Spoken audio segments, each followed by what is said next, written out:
Make sure you guys hit the subscribe button if you guys are enjoying the content that we're throwing up. And make sure you guys hit the like button if you enjoy the video. And yeah, let's begin.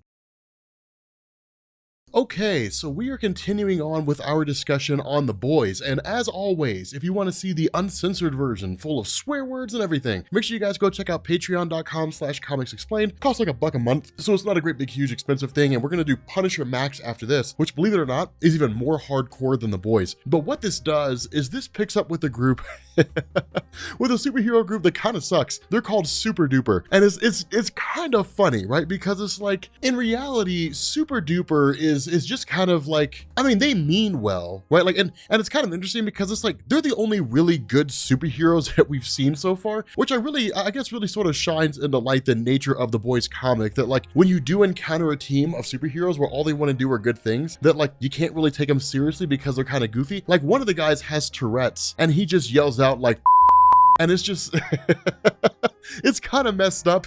It's kind of screwed up in terms of him just like dropping swear words all the time, but the team does the best they can, right? The big thing that goes on here, and the reason why they matter, is because what ends up happening is Billy Butcher goes to meet with the Legend. Now, as you guys know from our discussion so far, the Legend is the guy who really kind of gives them the scoop on like the targets that need to be tracked down, or kind of insider information, and he's sort of the intelligence house that allows the Boys to function in the capacity that they do. But in the events that have kind of transpired so far, Billy Butcher had ultimately ended up discovering that Huey was basically kissing Starlight, and the two of them were in a relationship with each other. It's the first time Billy Butcher learned that he was dating one of the superheroes. And so the result is that it changes Billy Butcher's entire perception of Huey, because what he starts to do is look back on all these situations that Huey was in, and the way it looks is that where Huey had in reality seemed to escape by the skin of his teeth, that what it looked like is that Huey was put into the Boys by Vought American to essentially be a mole, to be a spy, and that all the scenarios that unfolded where he basically should have died because he was unprepared for the various fights or what have you, that essentially the heroes are going light on him because their secret mission was don't kill Huey. And so basically it looks like Huey is a Vought American spy, and that's what he pitches to the Legend, and the Legend immediately calls it and says, no, there's no way that's possibly true, right? Like, this seems like a lot of nonsense. One of the things he says here is, have you ever considered the possibility that Huey doesn't know who Starlight is, that he doesn't know that she's part of the Seven, that he just sees her as a girl? Now, the story as it's been depicted so far lends itself to that, right? Like, there were two people who just randomly met in a park and struck up a conversation and started going from there. But the stance of Billy Butcher is,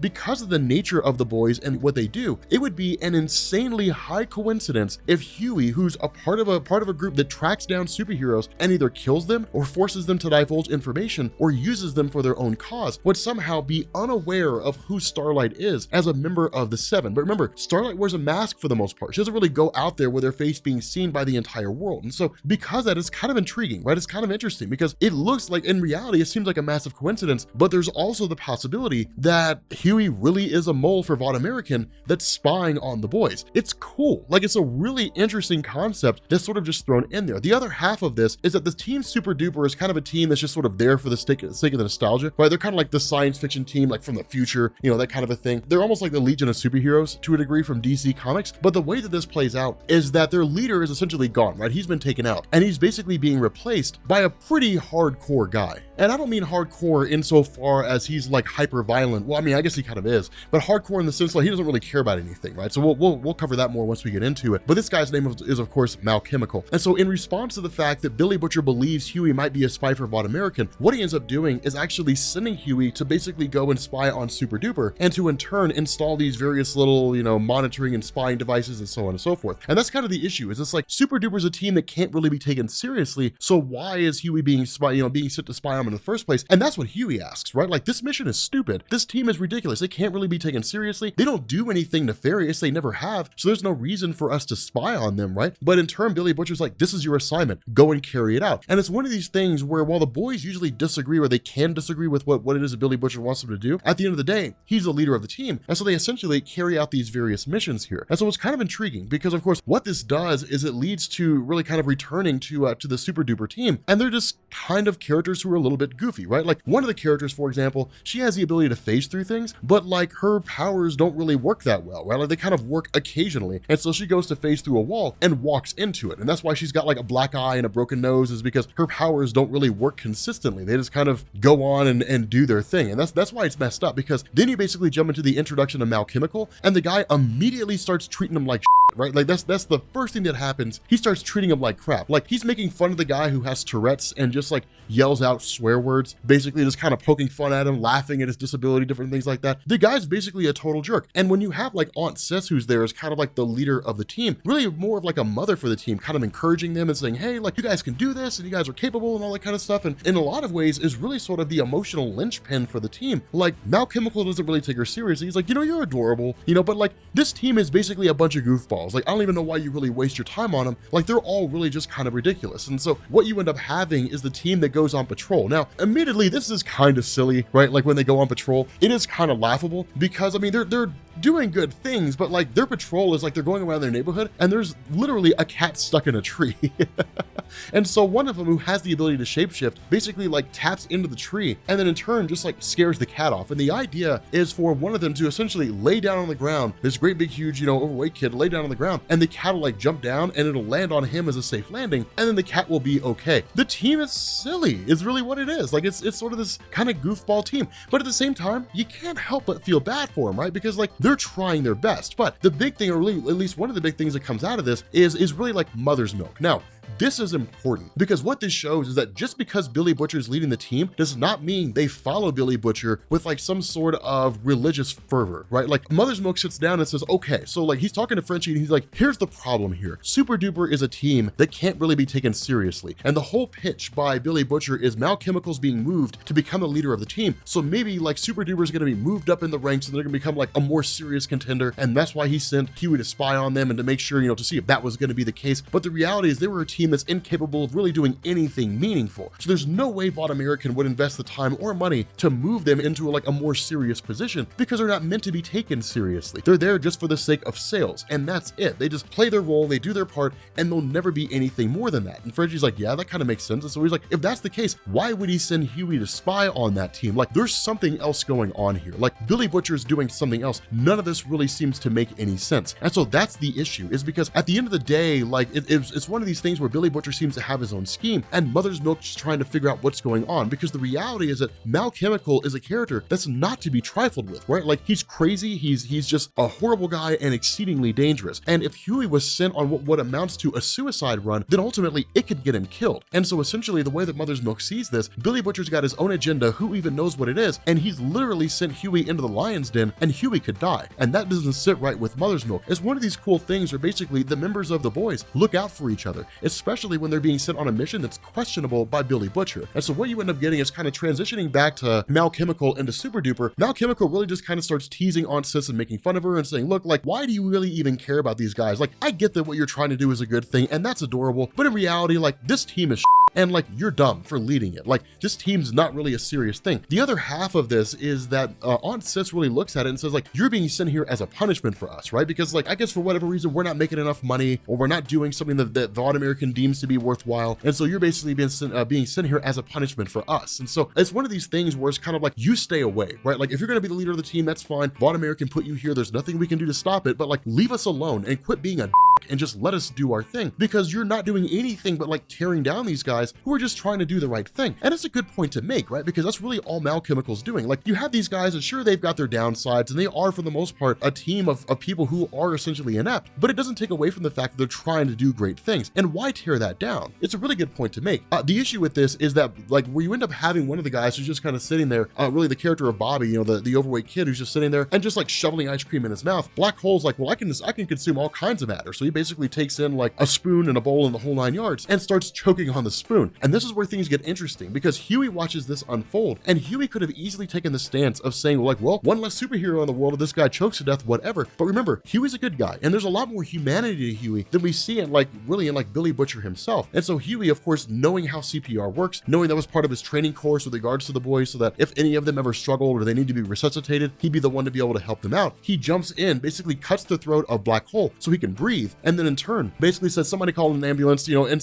essentially saves the life of this guy, all of which is being witnessed by Billy Butcher, and all of which Billy Butcher is construing in his own mind as evidence of the fact that Huey is basically working for Vaught American. And that's where things get kind of crazy, is because from there you basically end up dealing with Bobby, who's sort of just doing his thing and being goofy and jumping down the road and lands in the car of Huey, absolutely smashes the car, and then everything begins to pop off. Because what ends up happening is, of course, they bring Huey in order to get Huey some medical attention, you know, Huey basically being a friend of Super Duper at this point. And then in turn, like Mal Chemical comes in, he's like, who in the heck is this guy? You know, and Huey starts planting, you know, various spy devices around there, different things like that. But the result is that Huey's kind of welcomed into the team. Mal Chemical's just kind of in and out, right? He's a guy who doesn't really take the team seriously, doesn't really care. He's just kind of doing his own thing. Huey's officially like welcomed into the team, like, hey, you know, like we're glad to have you on board, and you know, you're a friend of the team, and that kind of a thing. And that's when stuff gets kind of nuts, because what you have is you have Bobby who sits down with Aunt Sis, and then like the two of them start talking about like their own secrets and different things like that, right? You know, they're really dark moments and so on. And of course, Huey's kind of continuing to spy on the team. And Aunt Sis basically reveals that she's got a fear of giant underpants. And the reason why is because when she was a little kid, when she was an itty bitty baby, she was staying with her aunt, and basically like on a windy day, her aunt's underpants blew off the clothesline, landed on her, and basically like scared the crap out of her. Well, what you end up finding out here is this is not Bobby.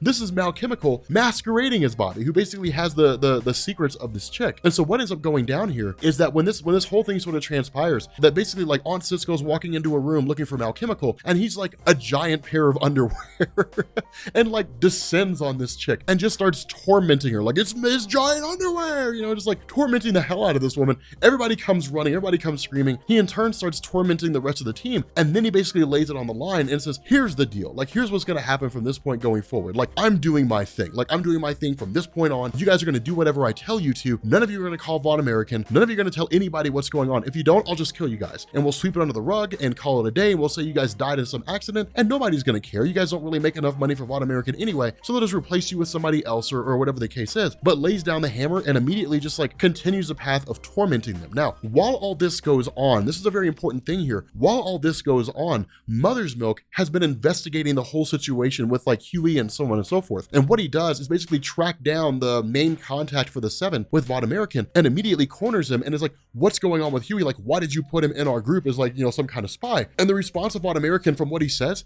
Huey's not a spy, right? He doesn't work for them. He's like, I don't care what you guys do to him. Like, he's not our man. And so in response to that, Mother's Milk basically has a confirmation he needs and then calls up Billy Butcher and is like, what have you done? Like, you sent this guy on a suicide mission to monitor some stupid team with one of the most dangerous characters, one of the most dangerous superheroes that's out there, because you believe that he's a spy for Vaught American. You sent this guy on the, you know, into the lion's den on a suicide mission because you're being stupid, because you're being paranoid, and you're getting carried away with your own nonsense. And that's when Billy Butcher basically says, yeah, but like I saw the guy making out with Starlight, you know, and that's when Mother's Milk kind of gets the other half of the equation. And that's what was going on here, is both sides were basically operating with only half the information. Mother's Milk only ever had half the story, and Billy Butcher only ever had half the story. But neither one really seemed to go into and investigate what was going on with the whole scenario. They just ran with what they had and called it a day. From there, like Mal Chemical sort of goes nuts and says, here's what's gonna happen. Like things start getting insane. Now, of course, Huey pops up here and basically says like, this is not gonna happen. But basically like Huey jumps in and says, this is not gonna happen. The problem with this is Mal Chemical's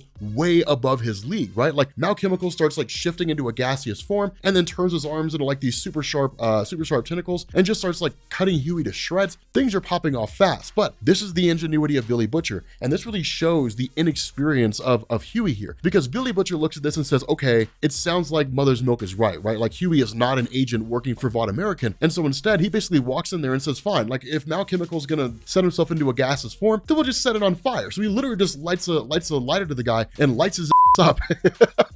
Which is hilarious because he just turns into this giant ball of fire and just like burns to death. And it's kind of nuts. But then from there, like he grabs Huey and they basically end up departing. Now, of course, it's not initially without an initial skirmish of sorts between Billy Butcher and Super Duper, because of course, one of them starts popping off with his Tourette syndrome, and Billy initially takes it as an offense. Of course, now, of course, Huey ends up being the one to save him and says, look, they can't help it. It's the guy's thing. You know, he's got Tourette syndrome. There's nothing you can really do about that. But once you get back to their base of operations, everything pops off between Billy Butcher and Mother's Milk. And that's the cool thing, is because Mother's Milk is not a guy who just follows, right? He's not just like a follower here, right? The guy does what he needs to do. Like he goes through and says, look, like here's how things really are. I'm not just gonna idly sit by and let like Billy Butcher send one of us on a suicide mission. That's ridiculous. Like it's silly to believe that that's gonna be the case. And so as a result of that, what you basically end up getting here is ultimately Billy Butcher backing down and saying, okay, look, it was my mistake, right? Like I screwed up. I didn't trust our guys. And that's kind of the big issue here, is that ultimately Billy Butcher doesn't really trust Huey, and in reality, I would say he doesn't trust anybody. He doesn't trust any of those guys, and that's kind of a big deal, right? For him to just kind of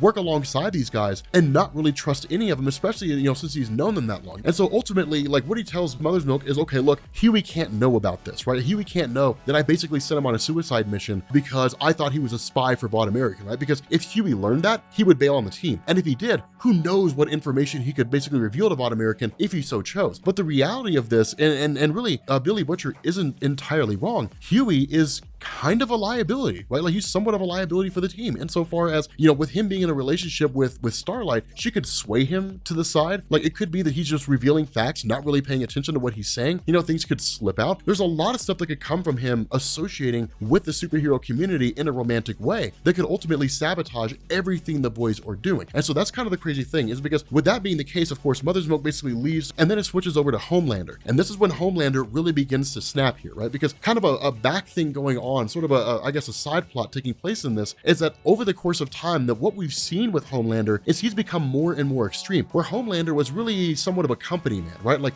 kind of falling rank and file with what Vought American wanted him to do. As time has passed, he's really begun to kind of get carried away with his own power and really kind of come to the realization the Vought American can't really stop him, right? The Vought American can't really do anything to keep him from going on a warpath. And that's what he kind of realizes here. He sits down and he says, you know what I can do?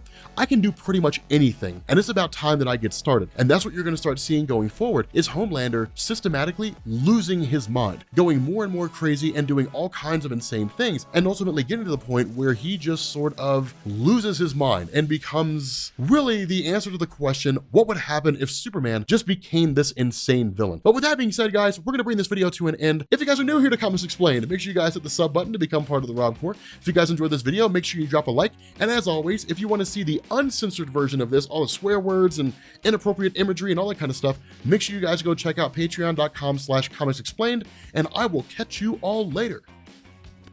Peace.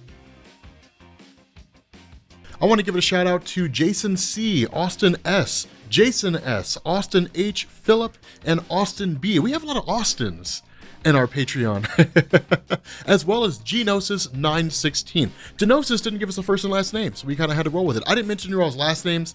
I figured you guys didn't want me to throw them out there, but I want to say thank you to you all. By the way, your Rob Corps rings should be on their way. For our Honor Guard members of the Rob Corps, for these special patrons, your custom Rob Corps rings should be on their way. They're being shipped to me. After that, I will have them shipped to you. Stay tuned, keep your eye on Patreon and your messages, and you will hear about them coming to you. Thank you.